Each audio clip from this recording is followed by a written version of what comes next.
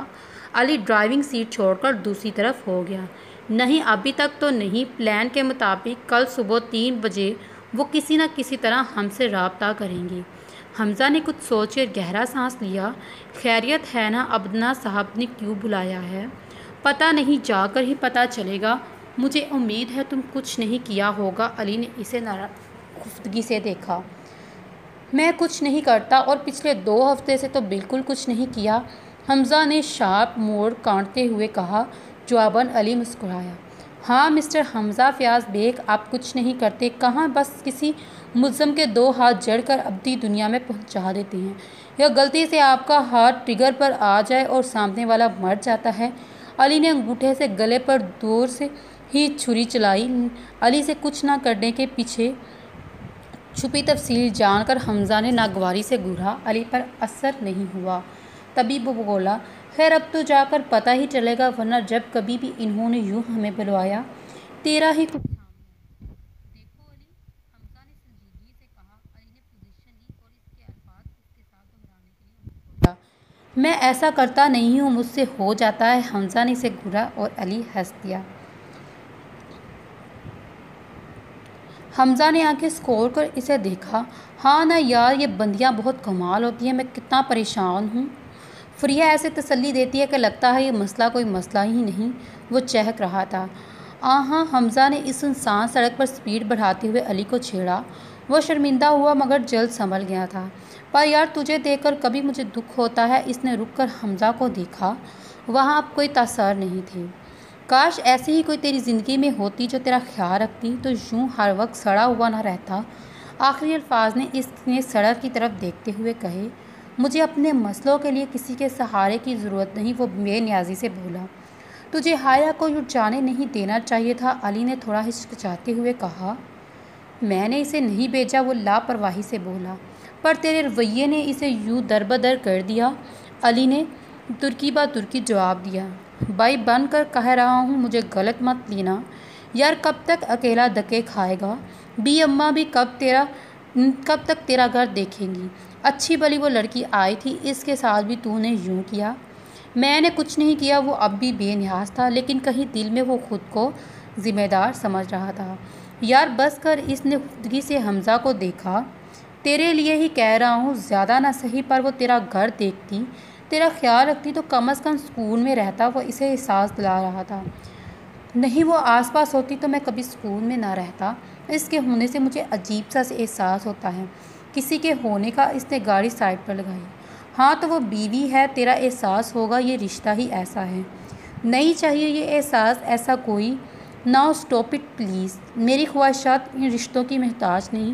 سب کو مجھے چھوڑ کر جانا ہے، سب چلے جاتے ہیں، اور چلے گئے تھے، اور وہ بھی چلی گئی تو کیا فرق پڑتا ہے؟ وہ بکرا تھا۔ کر لے اپنی مرضی، پر جلد تجھے احساس ہوگا۔ علی نے اس کی کسی بات کا جواب نہیں دیا، اور حمزہ کی طرف سے جواب میں اسے گاڑی کے ٹائروں کے چڑچڑانے کی آواز سنائی دی۔ گاڑی دوبارہ سڑک پر تھی۔ سورج کب طلوع ہو چکا تھا۔ یہ ایک بڑی 4 منزلیں عمارت تھی جسے جدید طرز پر بنایا گیا تھا۔ ڈاکٹر ہارون نے اسے تقریباً 30 برس پہلے بنایا۔ پہلے وہ اکیلے اس سفر پر نکلے اور پھر قافلہ بنتا چلا گیا تھا۔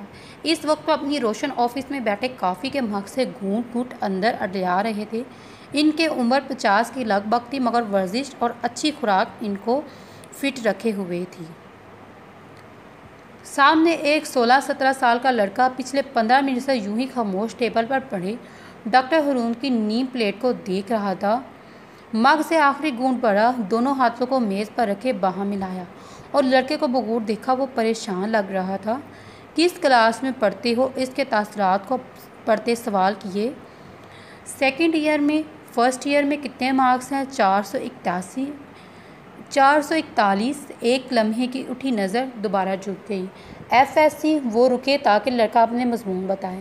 لڑکے نے اچک کر مکمل کیا۔ FSC pre medical. وہ دونوں ہاتھوں کی انگلیاں باہم ملاتے ہوئے سر کے نیچے رکھی، کرسی سے ٹیک لگائی اور آنکھیں بند کر لی۔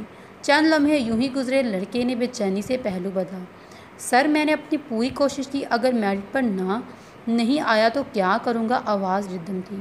وہ اسے سننا چاہتے تھے، آنکھیں بدستور بند تھیں۔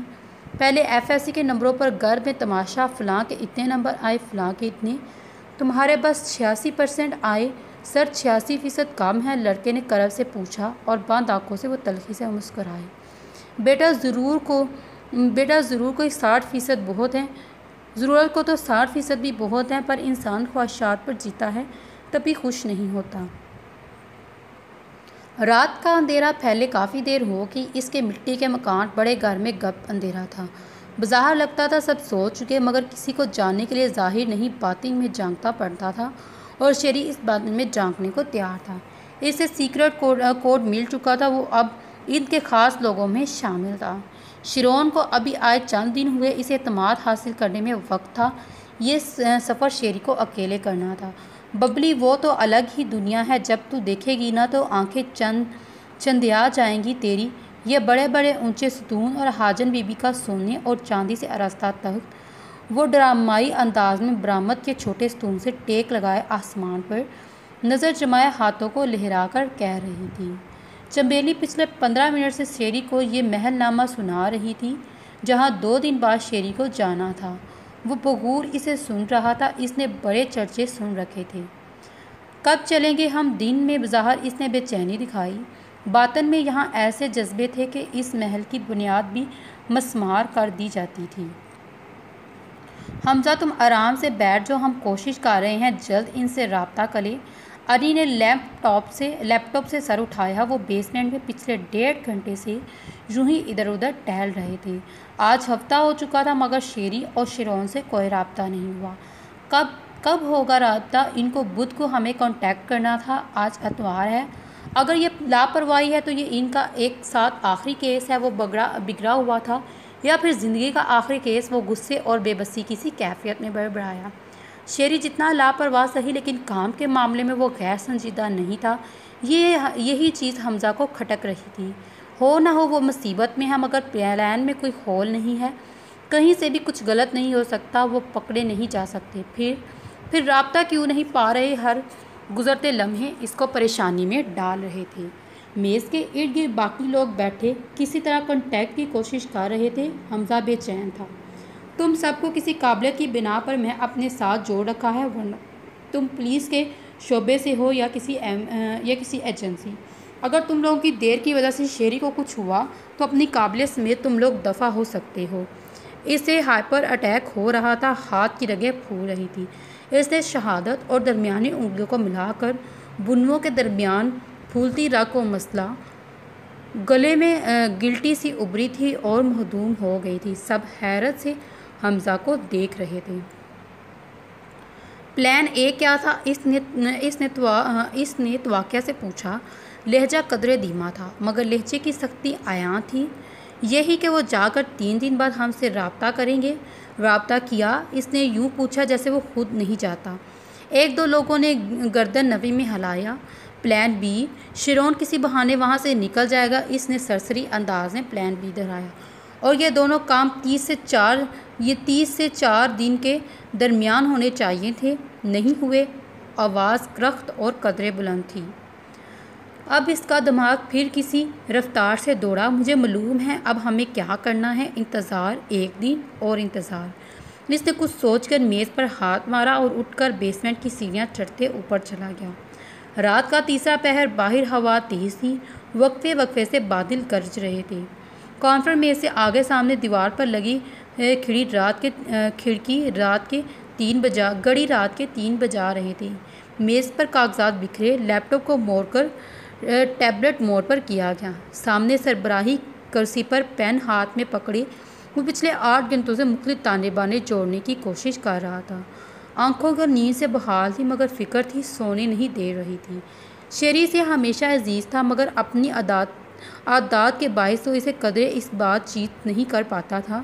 آج پتہ نہیں کیوں دل بے چین تھا، اسے شیری کی طلب ہو رہی تھی، ہاں ویسی ہی جیسے پیاسے کو پانی کی ہوتی ہے۔ تمغے یوں ہی نہیں ملتے جملہ کسی بھی محب وطن کے لیے ترک یہاں تھا۔ اس نے جملہ بڑھایا، پھر کیسے ملتے ہیں؟ دماغ پر زور دیا۔ کیسے ملتے ہیں؟ جواب آ رہا تھا، خوف سے کچھ گلے میں اٹکا، یہ جواب اسے نہیں سننا تھا۔ پین ہاتھ سے نیچے گرا، وہ اس آواز کو بند کر دینا چاہتا تھا، مگر خیالات کی آواز کہاں بند ہوتی ہے؟ اس کی ہر کوشش دم توڑ گئی۔ بیسمنٹ میں پھر آواز گونجی، مر کر ملتے ہیں تمغے، کون بلا رہا ہے؟ دماغ؟ ہاں، یا دماغ چلایا اور اس کا دل ڈوب گیا۔ اس نے دایاں ہاتھ کو منہ پر رکھا اور بائیں ہاتھ سے بال جھگڑے۔ شیری بچہ تھا، اسے نہیں جانا چاہیے تھا، کاش وہ خود چلا جاتا، اس کی ضد نہ مانتا۔ لو، ایک اور پچھتاوا، اس کے سینے میں تھوڑی گھٹن اور بڑھ گئی۔ کیا ایک اور زندگی؟ اس کی وجہ سے وہ پورا سوچ بھی نہیں پایا۔ نہیں، شیری کو وہ نہیں کھو سکتا۔ چوتھے فلور پر موجود ہال میں تقریباً 500 کرسیاں تھیں۔ سامنے اسٹیج پر تھا جو فرش سے چند انچ ہی اونچا تھا۔ اسٹیج پر 4 قدرے کرسیاں تھیں، جس کے سامنے ایک میز جس پر 4 ہی مائک تھے۔ New generations, new problems. آہستہ آہستہ کرسیاں بڑھنے لگی اور پورے 11 بجے ہال کا دروازہ بند کر دیا گیا۔ ڈاکٹر ہرون دائیں طرف سے دوسری کرسی پر بچمان تھے۔ سیشن شروع ہو گیا اور قدم اٹھاتے روسٹرم کے پاس آ کر کھڑے ہو گئے۔ ہال میں موجود کوئی ایسا جوڑا ہے جس کے گھر میں ڈبہ ٹی وی ہو؟ آتے ہی سوال کے کئی گردن نفی میں سر ہلی۔ کوئی ایسا جو مٹی کے گھر میں رہتا ہو؟ کوئی جو آج بھی گدھے گھوڑوں پر سفر کرتا ہو؟ سر، آپ تو جہاز آ گئے ہیں، ہال سے آواز آئی۔ سر ہلاتے وہ مسکرائے، ہاں، یہ نیا زمانہ ہے۔ اچھا، بچپن میں جب آپ شرارت کرتے تو آپ کے والدین کیا کرتے؟ وہ آپ کو روکتے، ہال نے حمایت کی۔ پھر آپ شرارت کرتے تو وہ ٹوکتے، ایسا ہے نا؟ اور آپ تب بھی بات نہ مانتے تو وہ کیا کرتے؟ فوراً کسی نے کہا ٹھوکتے تھے۔ ہال میں کہکے ابھرے۔ لوگوں نے ایک دوسرے کی نظروں کا تبادلہ کیا۔ ڈاکٹر ہرون اس لڑکے کے لفظ سے محفوظ ہے۔ ہاں، پھر وہ ٹھوکتے، انہوں نے کہا تو وہ پھر سب ہنس دیے۔ تو اسی طرح ڈاکٹر ہرون کا جو سیشن ہے وہ بہت ہی لمبا چلا، تو اس پارٹ کو جو ہے وہ ہم اب سکپ کر رہے ہیں۔ خدا سے شکوے کرنا تو اس نے کب سے چھوڑ دیا۔ الفاظ رک گئے، مگر آنسو وہ تو اپنے آپ گرنے لگے۔ خود کو کمپوز کیے ہوئے اسے چھوٹے سے کمرے میں بیٹھی تھی، سامنے کرسی پر ٹانگ دھرے ڈاکٹر ہرون۔ وہ اسے کسی بات کے لیے منا رہے تھے، وہ ان کو کبھی منع نہیں کر سکتی تھی، مگر اسے لگا یہ اس کی اوقات سے باہر ہے۔ ڈاکٹر ہرون کی جگہ سیشن ڈیلیوری نہیں کر سکتی تھی، اس کے الفاظ میں شفا تھی، مگر وہ تو خود مریضہ تھی۔ سر، میرے پاس نہ آپ کی طرح الفاظ کا ذخیرہ ہے اور نہ ہے اتنا نالج، میں کبھی بھی آپ کی طرح سیشن ڈیلیوری نہیں کر سکتی۔ وہ ٹھہر کر بولی تو ڈاکٹر ہرون نے ٹانگ سے ٹانگ اتاری۔ تو آپ سے کون کہہ رہا ہے آپ میری طرح سیشن کرو؟ آپ اپنی طرح سیشن کرو، انہوں نے دو ٹوک کہا۔ رہی بات نالج کی تو بیٹا، اکیلا نالج کچھ نہیں ہوتا، تجربہ اور علم دونوں ہاتھوں کی انگلیاں کے قریب ہیں، طاقت بن جاتی ہیں، انگلیاں آپس میں مل کر طاقت بناتی ہیں۔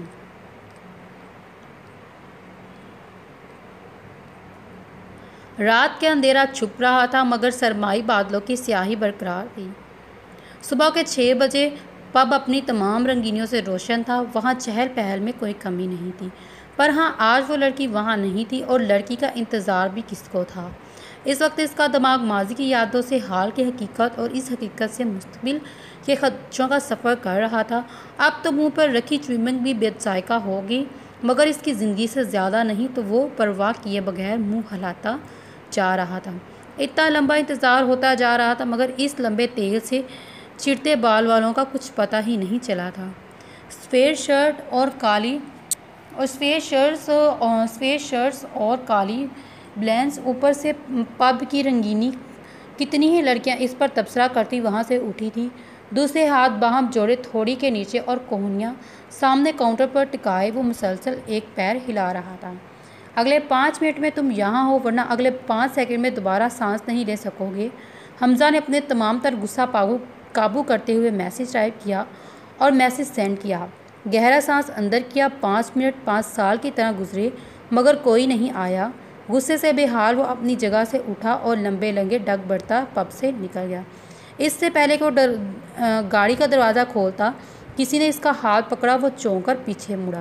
ایک 8-9 سال کا بچہ، بال گردن سے اٹھے، کپڑوں پر 4 مختلف رنگوں کے پیوندے، وہ یقیناً مانگنے آیا تھا۔ وہ جلدی میں تھا، اس سے پہلے کہ جیب سے چند نوٹ اسے تھماتا، ایک خالی لفافہ حمزہ کے ہاتھ میں پکڑاتا بچہ آنا فانا نظروں سے اوجھل ہو گیا۔ وہ لمبے بالوں والا آدمی نما عورت نہیں آئی، پر پیغام آ گیا۔ حمزہ گاڑی میں بیٹھا، اگنیشن میں چابی گھمائی اور گاڑی سڑک پر ڈال دی۔ جب اس علاقے سے نکل چکا تو بائیں ہاتھ سے اسٹیئرنگ پکڑے، دوسرے ہاتھ سے لفافے سے کاغذ برآمد کیا۔ غور سے دیکھا، یہ کیا بکواس لکھا ہے، کچھ سمجھ ہی نہیں آ رہا، تو اس نے کاغذ جیب میں ڈالا اور عجلت سے دائیں بائیں نظریں گھمائی۔ پھر سامنے سڑک پر ایک ہاتھ سے اسٹیئرنگ پکڑے، دوسری کو ٹانگ پر رکھا۔ اس نے 2-3 بار بند کر کے کھولا، پھر دو انگلیوں سے کنپٹی کو سلاہا۔ ہاں علی، اس نے وہ کو کھینچا، باہر جو خالی فیکٹری ہے، وہاں جہاں کنسٹرکشن ہو رہی ہے، وہاں آ کر مل، میں ابھی پہنچ رہا ہوں 15 منٹ میں، کہہ کر اس نے کان پر لگا بلوٹوتھ اتار کر ڈیش بورڈ کی طرف اچھالا۔ یہ کیا ہے؟ علی نے کاغذ پر عجیب سی انگریزی حروف کو دیکھا، پھر الجھے سے انداز میں دیکھا۔ پڑھو، کاغذ کی طرف اشارہ کیا گیا۔ علی نے ایک نظر کاغذ پر ڈالی اور حمزہ کو دیکھا۔ ایک عجیب سپیلنگ والے الفاظ اس نے پہلے کبھی نہیں دیکھے تھے۔ عجیب آدمی ہے، وہ بس سوچ کر رہ گیا۔ کاغذ کو بے فضول جھاڑا اور کچھ الفاظ نہیں، ڈٹ ڈا، یہ پہلی لائن کے احتیاط پر اس نے ایک نظر اٹھا کر حمزہ کو دیکھا، جو کان اس کے لگائے مگر ہاتھ سے سمٹ کھرچنے کو کوشش کر رہی تھی۔ ڈٹ ڈا، اب یہ آواز نکالنے میں مزہ آ رہا تھا۔ وہ لہرا کر پڑھنے لگا، آخری لائن پر سر ہلایا اور خاموش ہو گیا۔ سوالیہ نظروں سے حمزہ کو دیکھا۔ اب بتا کیا ہے؟ اسے کوڈ کہتے ہیں مسٹر علی، سیکرٹ میسج۔ اس نے خفتگی سے وہاں ایک پھیکے سیمنٹ کے اونچے جمے ہوئے ٹھیلے پر بیٹھنے سے خفتگی دکھائی۔ علی نے اس جہالت کی اس سے توقع نہیں تھی، وہ گڑبڑا کر مسکرا دیا۔ ہیلو سر دیوی صاحبہ، اب ہاتھ نیچے کریں اور میری بات سنیں۔ حمزہ نے ایک چھوٹا کنکر اٹھا کر علی کے پیٹ کا نشانہ بناتے ہوئے مارا، جو اب تک منہ پر ہاتھ رکھے بیچ انگلیوں سے اسے دیکھ رہا تھا۔ اچھا بتا، کس نے بھیجا ہے یہ میسیج؟ پہلے میسیج ڈی کوڈ کریں گے۔ حمزہ نے کاغذ کے ہاتھ سے پکڑا اور اپنی بلینس کے اندرونی حصے سے پین نکالا۔ یہ سگنلز ہیں جس کی مدد سے دور سے سمندروں میں بیٹھے لوگ ایک دوسرے کو میسیج کرتے ہیں، اور یہ میسیج روشنی کی مدد سے دیا جاتا ہے۔ انگلش کے تمام حروف کو یہ ڈاٹ اور ڈیش اسائن کر دیا گیا، جسے ایک بار ڈٹ مطلب آئی اور ایک بار ڈہ مطلب ٹی۔